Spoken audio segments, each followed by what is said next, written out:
Alors, qui c'est qui est invaincu en 2019? C'est nous, l'AS Monaco. 3 matchs, pas de défaite, plus de défaites. C'est cool. Bon, certes, on gagne pas non plus, on fait des matchs nuls, mais bon, par rapport à 2018, il y a du mieux. Il y a du mieux. Bon, on se rassure comme on peut.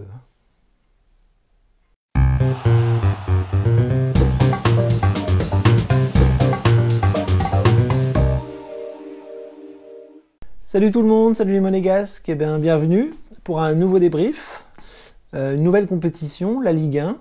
Les coupes nationales c'est terminé, la Coupe de la Ligue c'est fini, la Coupe de France c'est fini, et là on retrouvait le championnat. Et on avait un sacré morceau, c'est-à-dire que pour la 20e journée, donc on se déplaçait à Marseille, et on sait qu'avant la trêve hivernale, on avait vraiment très très mal terminé l'année 2018, avec une défaite contre Guingamp, et on était au fond du trou en Ligue 1, et on reprenait l'année avec un petit peu plus de baume au cœur, parce que les coupes nationales se sont globalement bien passées, le mercato se passe plutôt bien.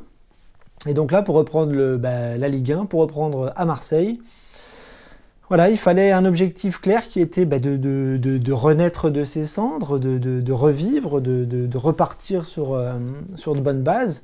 Et l'objectif, c'était tout simplement d'aller gagner là-bas, parce que Marseille ne va pas bien, Monaco non plus, mais il fallait surfer sur la mauvaise passe des Marseillais pour aller faire un bon résultat là-bas.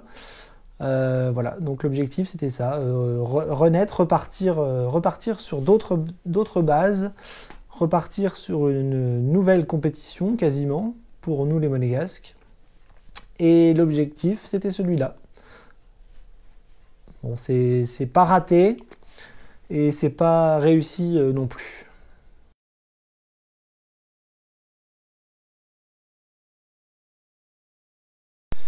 Alors, mon impression générale de ce match, il est un petit peu mitigé. C'est-à-dire que sur les réseaux sociaux, j'ai quand même vu beaucoup de supporters qui étaient très contents, d'autres supporters qui n'étaient pas contents du tout. Et moi, je suis entre les deux, en fait. C'est-à-dire que j'étais quand même assez en colère à la fin du match hier, parce que j'aurais voulu gagner. Dans le contenu, j'ai vu des choses qui m'ont plu, des choses qui m'ont moins plu. Et donc, du coup, c'est un vrai paradoxe ce match, parce que voilà, j'en attendais plus, et finalement à être un peu objectif, finalement on peut s'apercevoir que c'est pas si mal, parce que le point pris à Marseille, c'est pas si mal, c'est-à-dire d'un point de vue comptable c'est même très bien. C'est-à-dire que si on prend le contexte de l'AS Monaco en Ligue 1, si on prend la crise qui couve depuis le début de la saison, on se dit que reprendre la Ligue 1 avec un point à Marseille, à l'extérieur, et pour reprendre la machine, pour relancer la mécanique, c'est pas si mal, c'est un bon point. Après, au niveau du contenu, j'en attendais plus, et finalement, on s'aperçoit qu'il y a eu des vraies montagnes russes dans ce match, avec des moments difficiles, des jolis moments, enfin des moments beaucoup plus positifs, et ça n'a pas arrêté de faire ça comme ça, donc c'est pour ça que j'étais très énervé sur certains aspects, et puis là, à froid ce matin, un petit peu plus content de certaines parties. Donc voilà, donc on va essayer d'analyser un petit peu ça, voir ce qui a été, ce qui n'a pas été, pourquoi ça a été énervant par moment, et pourquoi ça a été agréable à d'autres.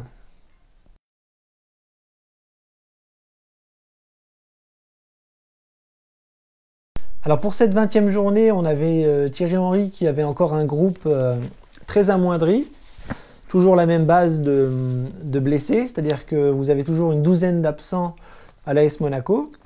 Alors je ne vais pas les citer parce qu'on commence à les connaître par cœur, mais ces 12 blessés ne reviennent toujours pas. Et on avait du coup Thierry Henry qui devait construire un groupe aussi en fonction du mercato. C'est-à-dire que le mercato, vous avez remarqué, est très actif pour nous, pour l'AS Monaco, c'est normal. On l'avait dit avant la trêve, il fallait un électrochoc sur le marché pour reprendre des joueurs différents, pour reconstruire une équipe différente et pour essayer de composer avec ceux qui restaient, qui étaient à peu près corrects.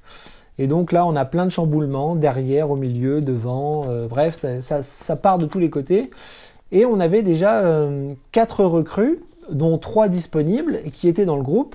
Donc finalement, avec ces recrues-là et l'effectif de base qui restait, on commençait à avoir un effectif plutôt correct. Et du coup, le groupe à Marseille était vraiment sympathique et ça inaugurait de bonnes choses. Alors par contre, on a vu au dernier moment l'absence de Falcao. Et là, ça c'est un petit peu la catastrophe à la dernière minute, au dernier moment, parce qu'on pensait qu'il serait titulaire, avec une équipe derrière lui plutôt costaud, et là c'était pas le cas. Et Thierry Henry, du coup, s'est lancé dans une équipe encore un peu expérimentale, avec les recrues, avec l'effectif de base et l'absence de Falcao. Donc du coup, on s'est retrouvé sans Sylla devant, donc du coup, avec 0 attaquant. Donc là, Thierry Henry s'est lancé dans une composition en 3-5-2, j'ai même envie de dire en 3-7-0, puisqu'il n'y avait pas d'attaquant. Sylla était sur le banc, le seul attaquant valide. Et donc on avait Benaglio dans les buts, le retour de Benaglio. On avait en défense centrale à 3, Badiachil, Naldo et Glick. Sur les côtés, Henrich à droite et la nouvelle recrue Ballo-Touré à gauche. Et milieu de terrain, donc on avait un milieu de terrain hyper fourni avec Bennacer, Tielemans. On avait, qui d'autre, que je ne dise pas de bêtises, Golovin devant, on avait Rony Lopez, et j'en oublie un.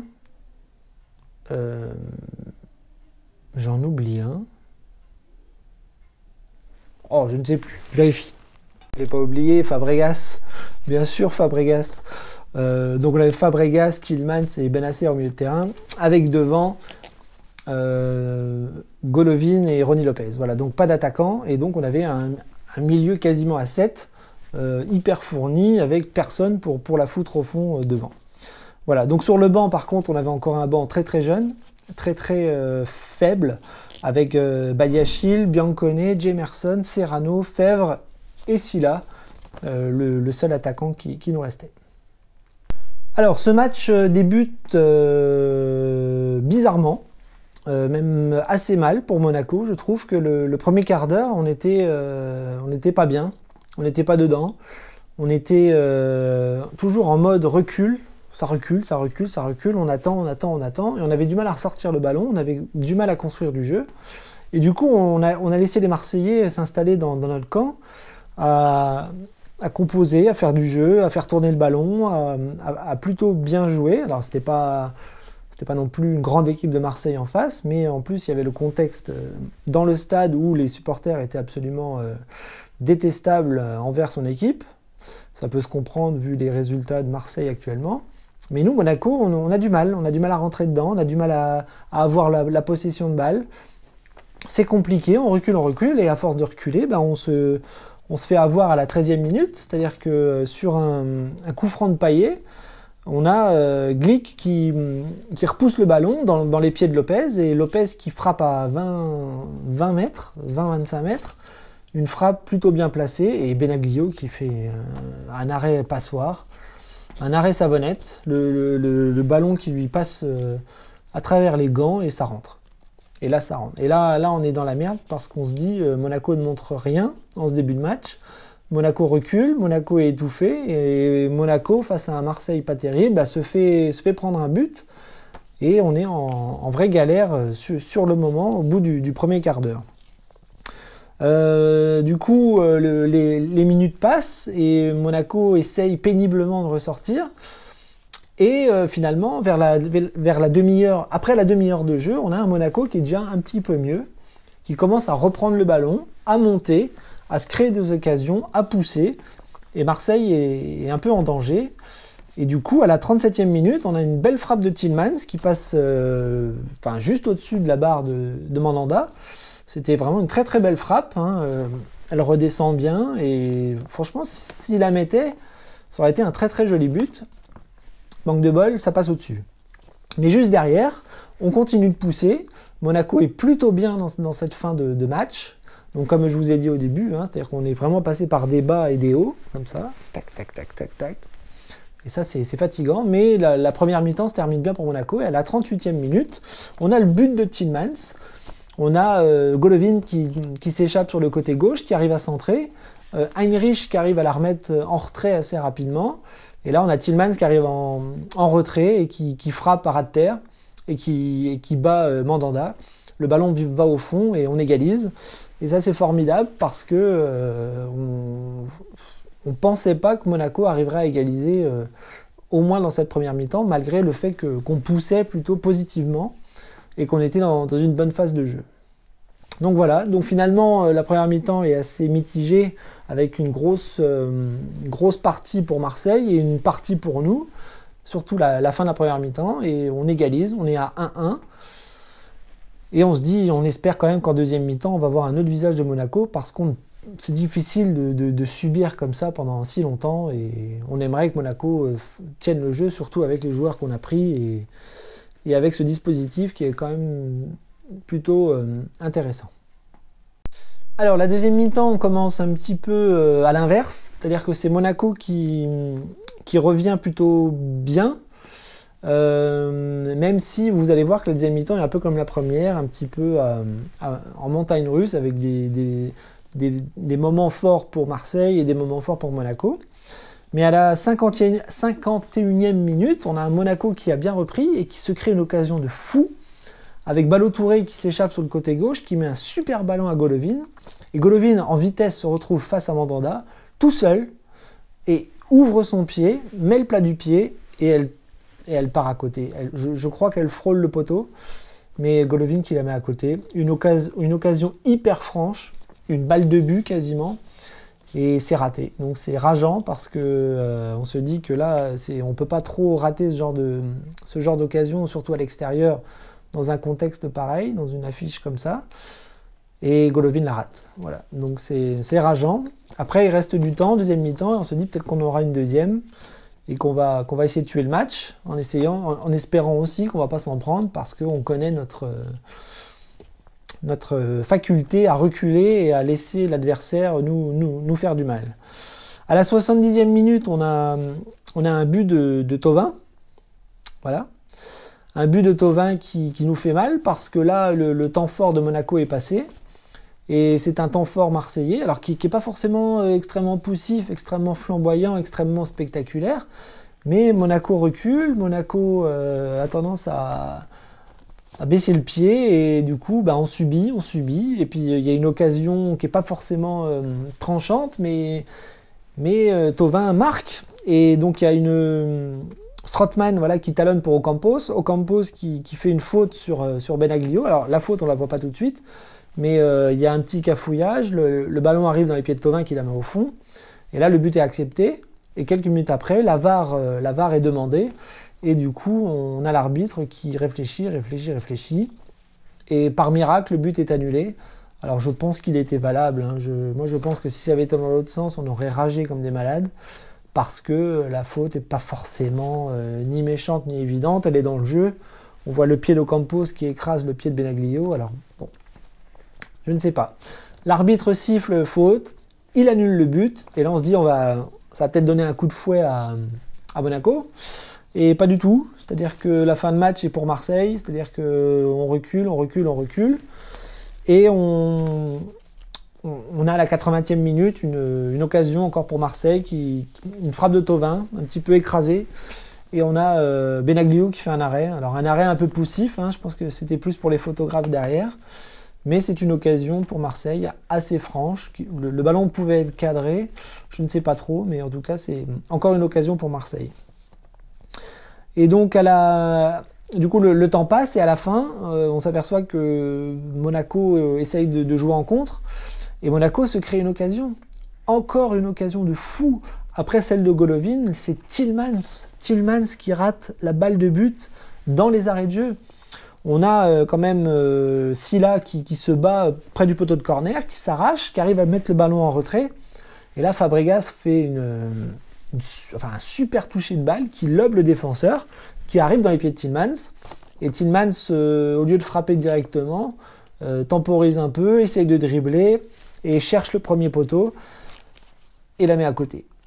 Et voilà, il la met à côté, c'est raté. Et là, c'est rageant parce que on aurait pu tuer le match. Thierry Henry était dépité, nous aussi. Mais voilà, c'est raté. Et on a une dernière occasion de Thauvin sur un corner de Lopez. Une tête qui frôle le but. Et donc voilà, le match s'arrête là. Un partout, on est content, pas content. On aurait pu tuer le match, on aurait pu prendre un but valide. Donc voilà, c'est un match totalement, vraiment des bonnes choses, des mauvaises choses. Un match mitigé qui nous donne des regrets et puis qui nous donne aussi un grand ouf de soulagement sur certaines occasions de l'adversaire.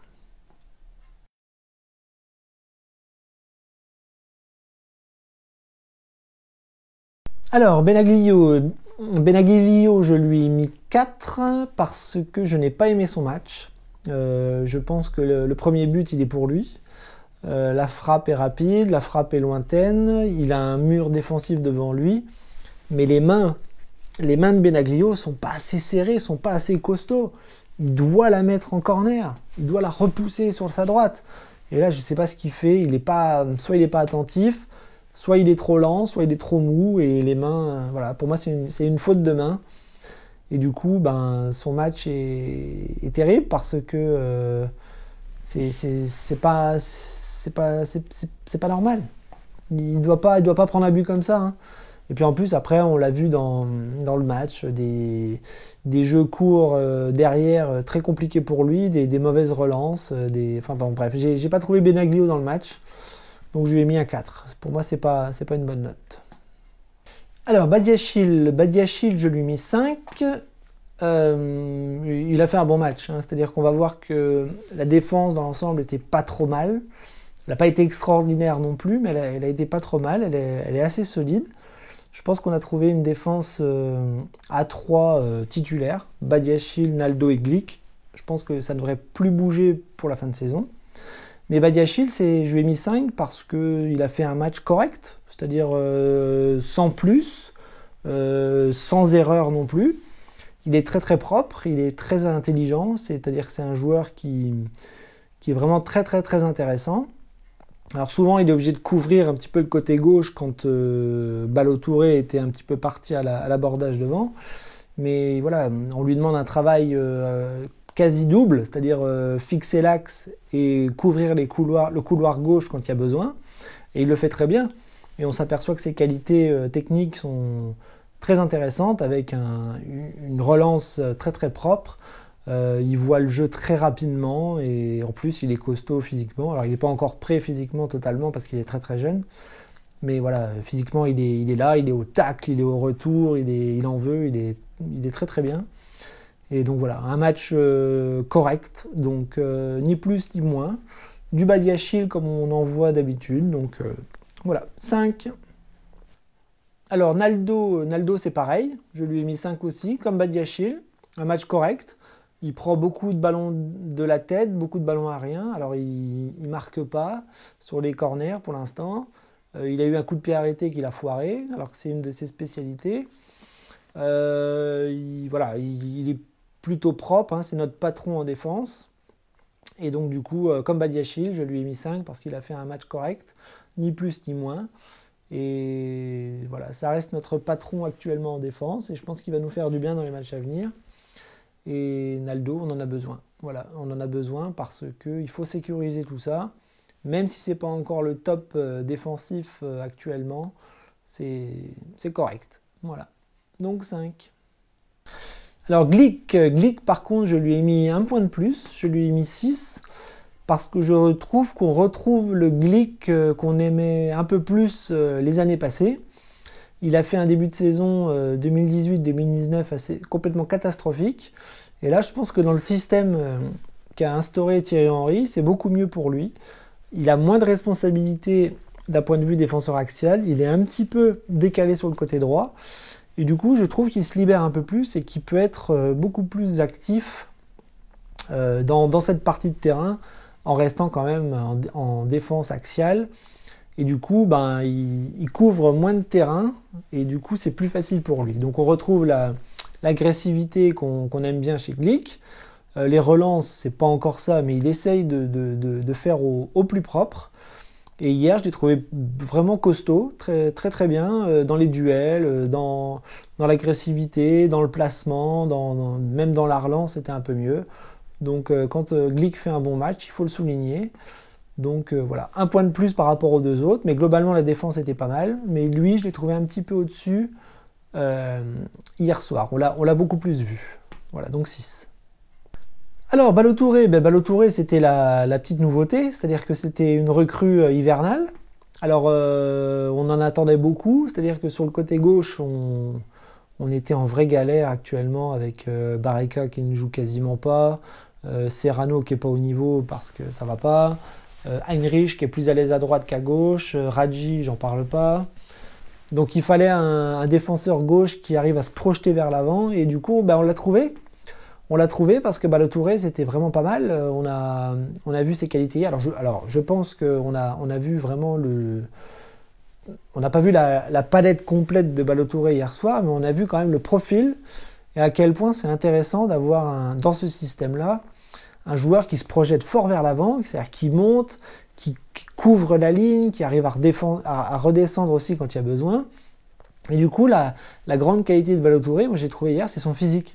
C'est-à-dire on a besoin de joueurs physiques en Ligue 1, on a besoin de joueurs qui s'arrachent et qui en donnent un maximum. Et Serrano ne peut pas le faire, Radji ne peut plus le faire, Barreca, c'est pas assez costaud. Et là, je pense qu'avec Ballo-Touré, on a trouvé un... Alors, c'est pas Benjamin Mendy, hein, ça c'est sûr. Enfin, pas encore en tout cas. Mais ce qu'on a vu hier, c'est ça. C'est-à-dire une grosse activité physique. Voilà, je monte, je redescends, je vais au contact, je vais au combat. Et ça, c'est très important pour nous actuellement parce que c'est de ça dont on a besoin. Des joueurs vraiment avec un gros coffre et qui ne soient pas maladroits techniquement. Et Ballo-Touré, c'est pas mal. Alors, il a fait quelques petites erreurs. Hein, il n'a pas été parfait non plus. Je lui ai mis 6 aussi, qui est pas trop mal. C'est pas une note trop mal.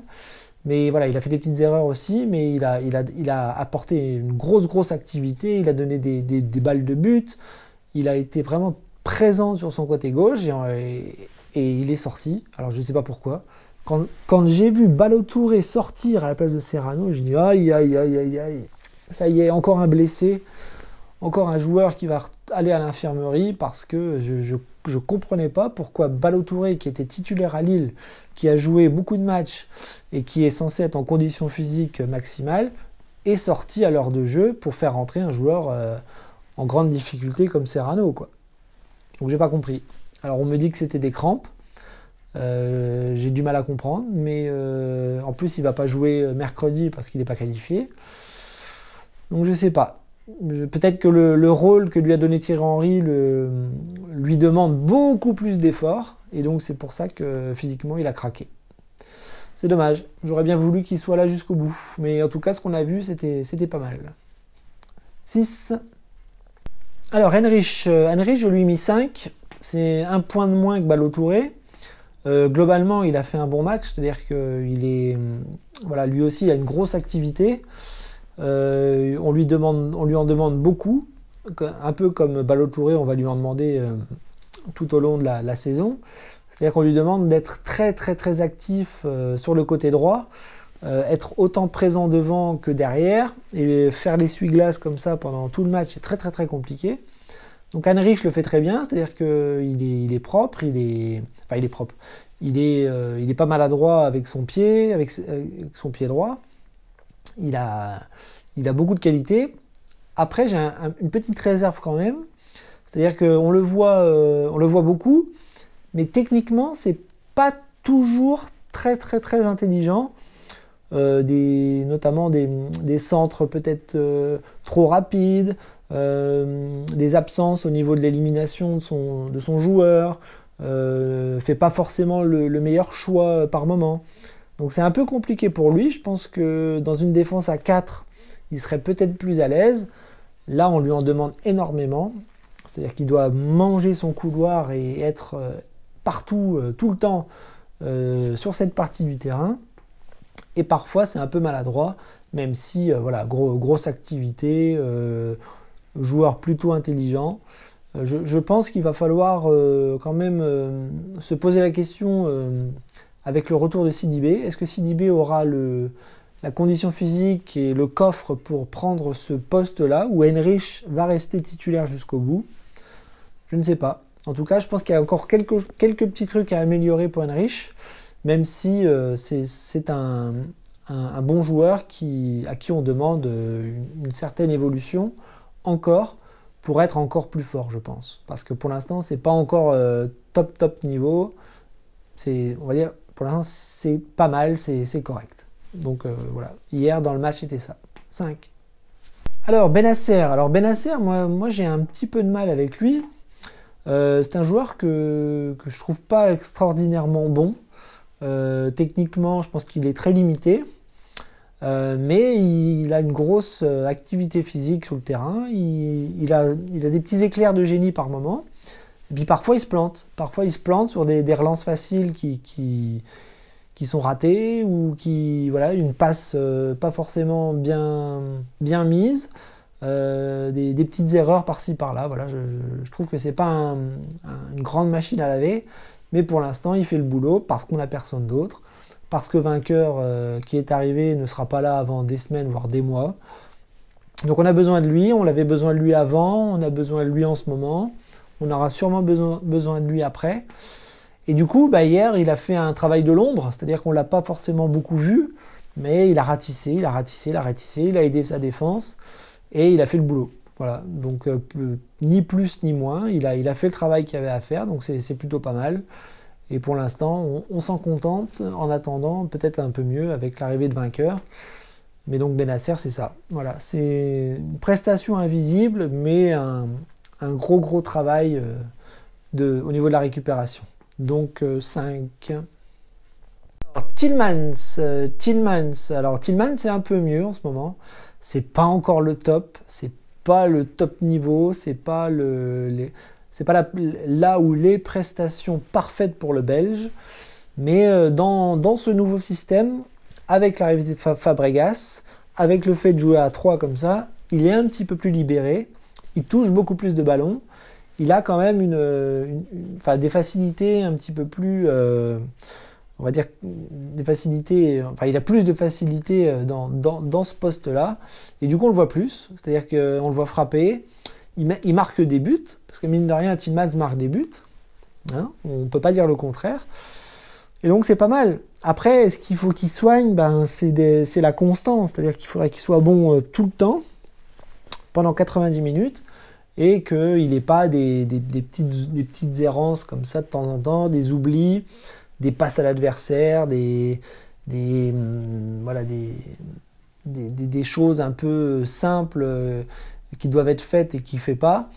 Donc il a des petits oublis par moment, puis des fois il fait des bonnes choses, hein, c'est-à-dire que voilà, techniquement il est très propre, et en plus maintenant il arrive à se projeter vers l'avant et à se créer des occasions, à marquer, et être un petit peu plus important et imposant dans le milieu de terrain. C'est pas encore parfait, il y a du mieux, mais c'est encore à évoluer, à travailler. On espère que l'arrivée de Fabregas va le polir et le mettre en valeur de plus en plus. Donc hier, il a marqué 6. Alors Fabregas, voilà, nouvelle recrue, une star à Monaco, un joueur exceptionnel, un joueur international, un joueur qui a tout gagné. Enfin bref, un grand respect aux dirigeants de l'avoir engagé. Et donc on a vu hier pourquoi on l'a engagé. Je lui ai mis 7 parce que on a vu ce que c'était un joueur de football. C'est-à-dire que Fabregas, vous lui donnez le ballon, il en fait quelque chose d'ultra propre. C'est-à-dire qu'il a la vision, il a la qualité de passe, il voit avant les autres, il sait organiser un milieu de terrain, c'est un meneur d'hommes parce qu'il a l'expérience. Bref, il a toutes les qualités pour transformer le milieu de terrain de l'AS Monaco en quelque chose de correct. Et donc, comme je l'ai dit avec Tillmans, qui est mis en valeur grâce à un joueur comme ça, Bennacer va l'être aussi, même si on a vu que Fabregas a beaucoup redescendu pendant le match, c'est-à-dire qu'il était assez proche de sa défense, justement peut-être pour voir le jeu, pour ouvrir et pour créer quelque chose de propre, de tactiquement correct, de techniquement correct. Et du coup, Fabregas, c'est ça. C'est ça. En plus, il va tirer les coups de pied arrêtés. Je pense que c'est pas plus mal parce on manquait de qualité. Hein. Avant, c'est Chadli qui les tirait. De temps en temps, c'était Tielemans. On voit que Naldo peut tirer des coups francs un peu lointains parce qu'il a une grosse frappe. Mais Fabregas, voilà, il va tirer les corners. J'aimerais qu'il tire les coups francs à 15-20 mètres. Hein. Ça serait quand même... Je pense qu'il a la qualité pour ça. Mais enfin, bref, voilà. Une bonne note pour Fabregas hier parce qu'on a vu la qualité, le talent. Oui, le talent. Je pense qu'on peut parler de talent avec Fabregas. On ne peut pas parler de talent avec les autres joueurs, hein, ça c'est sûr. Mais Fabregas, c'est ça. C'est du talent. C'est propre, c'est beau, c'est rapide, c'est expérimenté, c'est du football, c'est du vrai football comme on l'aime. Donc voilà, rien à redire sur la signature. Et la première prestation de Fabregas hier avec l'AS Monaco, c'était parfait. Alors maintenant, on va passer à la semblant d'attaque avec Golovin et Rony Lopez. Alors Golovin, je lui ai mis 3. Alors c'est extrêmement dur, c'est extrêmement sévère, mais je n'ai pas aimé son match. Et je pense qu'il y a des raisons à ça. C'est-à-dire que, comme je l'ai dit en début de débrief, Monaco n'avait pas d'attaquant.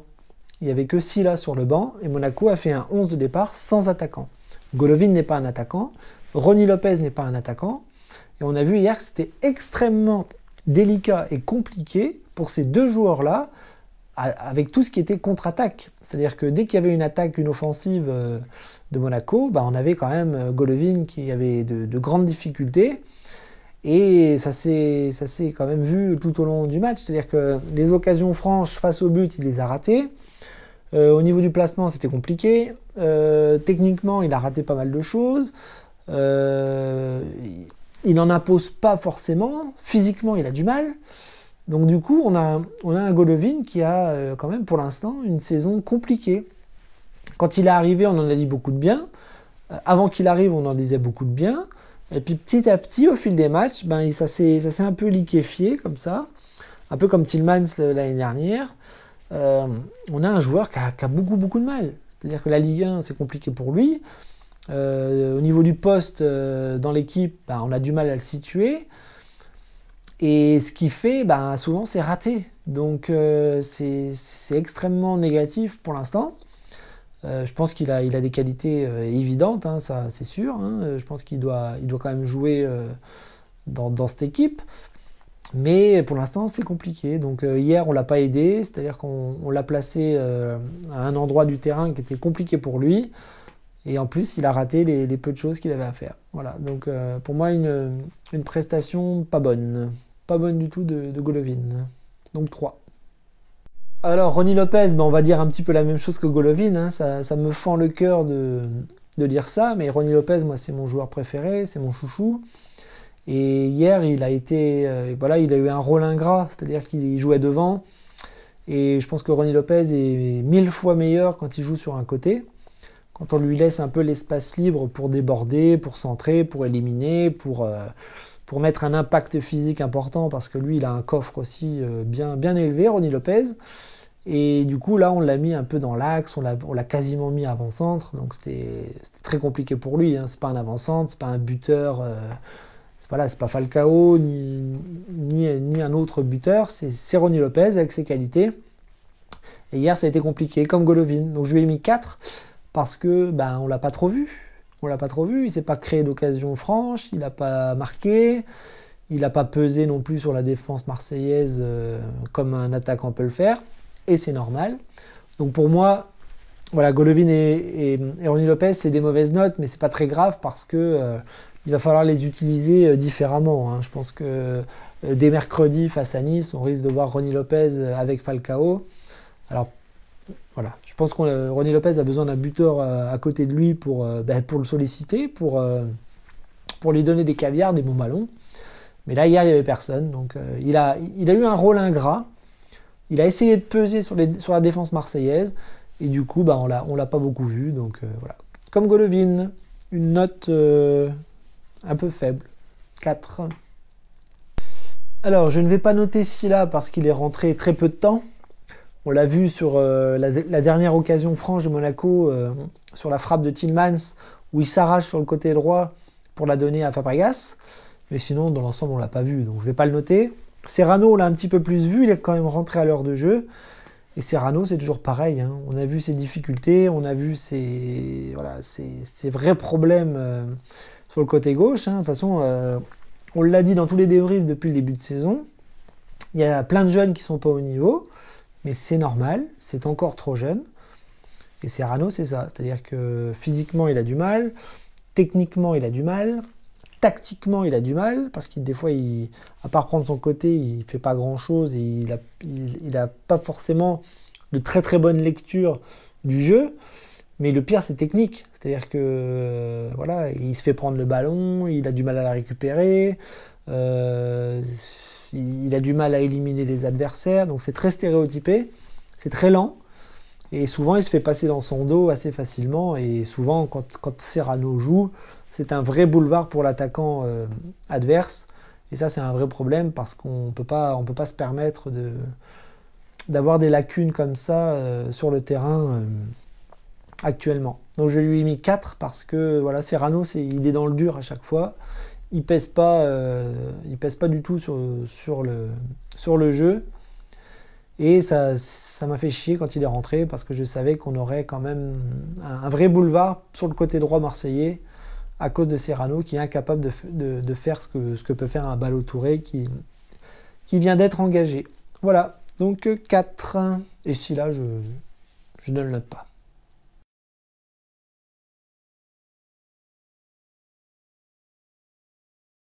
Alors, le coup de cœur. Le coup de cœur, vous l'aurez deviné, hein, c'est pas très original, mais c'est le match de Fabregas. C'est-à-dire que Fabregas, on l'attendait comme le Messi, et on peut attendre un joueur comme ça, comme un Messi, parce que c'est un immense joueur, un extraordinaire joueur. C'est une vraie joie de l'avoir chez nous, une vraie fierté d'avoir un joueur comme Fabregas à Monaco. Il va nous faire un bien fou, ça c'est clair. Il va stabiliser le milieu de terrain, il va apporter son expérience, il va techniquement nous rendre des ballons extrêmement propres. Il va servir les attaquants comme Falcao de façon extraordinaire, c'est sûr et certain. Alors là, c'était un premier match, hein, c'était pas facile pour lui parce qu'un premier match c'est toujours compliqué. Mais on a vu les qualités, on a vu le talent, on a vu le fait d'avoir un vrai joueur de football dans notre effectif. Et ça fait un bien fou. C'est-à-dire dès que tu lui donnes le ballon, il va trouver un coéquipier de façon facile. Il va te faire une transversale, ça va arriver dans les pieds. Il va te faire une balle rapide devant, ça va être dangereux. Il va stabiliser tout le monde, il va parler à tout le monde. Enfin bon, bref, c'est un vrai bonheur d'avoir un joueur comme ça. Encore merci aux dirigeants de l'avoir fait venir. Et voilà, ça c'était notre coup de cœur aussi par le fait qu'on a focalisé le match sur les recrues et sur lui. Et voilà, on en attendait beaucoup. On a vu le talent et on attend encore plus parce que les matchs à venir vont être importants. Et avec un joueur comme ça, il n'y a pas trop de soucis à se faire pour la suite des événements. Si la mayonnaise prend, avec lui, on s'en sortira, c'est sûr. Alors, mon coup de gueule, par contre, je l'ai un peu dit au début du débrief, c'est-à-dire que je n'ai pas aimé tous ces temps faibles de Monaco. C'est-à-dire que j'étais très énervé à la fin du match parce que j'attendais un Monaco beaucoup plus entreprenant. J'attendais un Monaco qui garde le ballon. Et j'attendais surtout un Monaco qui gardait le ballon beaucoup plus longtemps. C'est-à-dire on a trop de temps faible, on a trop de temps long où on subit les équipes adverses. C'est-à-dire que ce soit Marseille, une petite équipe, une moyenne équipe ou une grosse équipe, on a tendance à se faire bouffer beaucoup trop souvent. Et ça, c'est pas normal parce que avec le mercato qu'on est en train de faire, il y a un moment donné, il va falloir qu'on reprenne la main sur le jeu, qu'on ait la possession de balle. Là, hier, on ne l'avait pas. S'il faut regarder les statistiques, c'est Marseille qui avait la possession de balle. Et nous, on les a beaucoup attendus. Alors certes, c'était la tactique de Thierry Henry. Je pense qu'il voulait bien défendre, bien repartir de l'arrière pour contre-attaquer et marquer des buts sur des contre-attaques. Hein. Jardim le faisait aussi à son époque.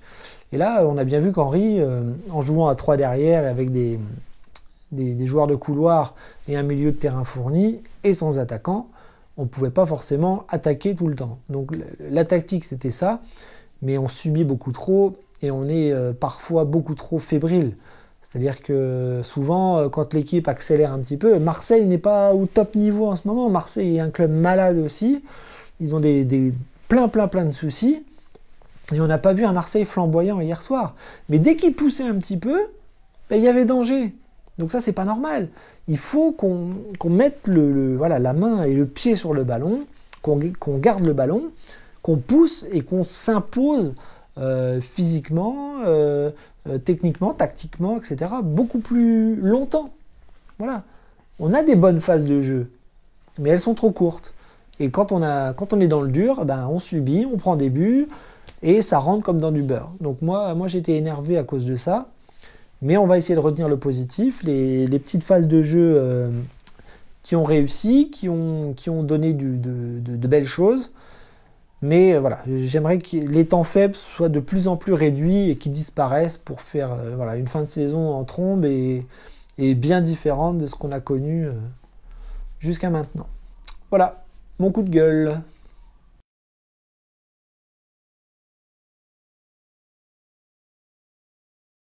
Bien, alors on va terminer ce débrief en rappelant que l'objectif est à moitié atteint.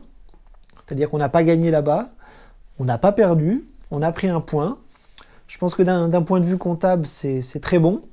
L'année 2019 commence quand même plutôt pas mal. C'est-à-dire que qualifié en Coupe de la Ligue, qualifié en Coupe de France. En Coupe de la Ligue, il n'y a plus le Paris Saint-Germain, donc on a une chance énormissime d'aller au bout et de gagner la Coupe d'Europe. Ça doit être l'objectif principal après le maintien. Et en Ligue 1, ben, on reprend sans perdre. Donc je trouve ça très bien. On attend que les attaquants reviennent, on attend que le mercato se termine. Là, on parle de l'arrivée de Michy Batshuayi et de Kamano. Donc ça devrait être les deux prochaines recrues pour nous. Donc c'est très bien. Hein. Kamano, c'est un joueur percutant, c'est un joueur qui connaît la Ligue 1. C'est pas non plus un joueur exceptionnel parce qu'il a tendance aussi à être un petit peu inconstant, mais il a des qualités et je pense que Henry les apprécie beaucoup. Donc je pense qu'avec un Fabregas, un joueur comme Kamano peut être intéressant, notamment au niveau de la vitesse et au niveau de la percussion sur le côté gauche. Moi je pense que ça peut être une bonne pioche si Kamano est en forme. Et Batshuayi, on le connaît, Batshuayi c'est un buteur, c'est un joueur qui connaît la Ligue 1, c'est un joueur très physique, et ça on a besoin. Et en plus c'est un joueur que Thierry Henry connaît via la sélection belge. Donc voilà, le recrutement est très bon, les arrivées, on est très content. Maintenant on va laisser place au dégraissage en espérant qu'on ne va pas perdre des éléments importants. Je pense à Falcao notamment. Et voilà, je pense que le mercato, pour l'instant, ça se passe bien. On reconstruit une équipe. Et je pense que ça va aller beaucoup mieux. C'est ce qu'on attendait. Donc l'objectif de Marseille, c'est à moitié réussi. Donc c'est pas mauvais. D'un point de vue comptable, on prend un point. Ça ne nous sauve pas au classement, ça c'est sûr. On est encore dans la merde au classement. Mais là, la semaine qui arrive, mercredi et ce week-end, 2 matchs à domicile. Strasbourg et Nice. Donc là, voilà, il va falloir gagner. Je suis désolé, il faut 6 points. Il faut 6 points. Voilà, on n'a plus de temps à perdre.